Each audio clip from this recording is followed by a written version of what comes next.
Ellie Chowns.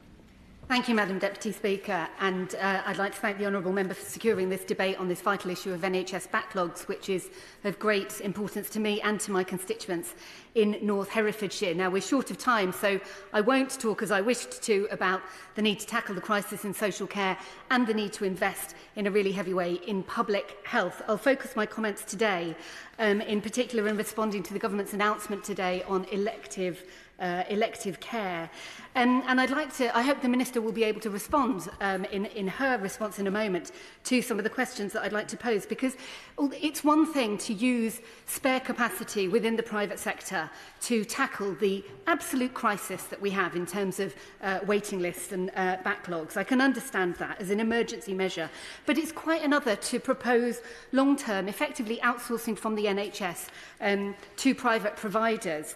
And I fear, to be honest, that today's announcement could be essentially a form of creeping backdoor privatisation of aspects of NHS care, specifically those in which it is easiest for those private sector providers to make profit. We only have to look at PFI to understand the dangers of that approach.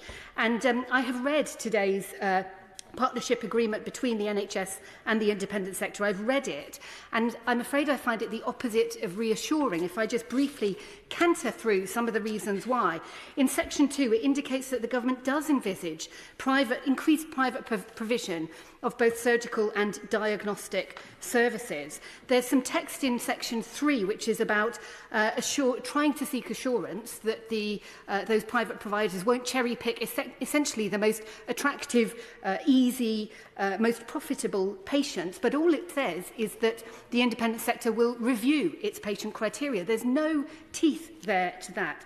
Section 4, there's nothing in there about measures to protect the NHS from the risk of private providers making excessive profits from the services they provide. We've heard in this chamber recently cases of that happening within the social care sector, within the children's social care sector.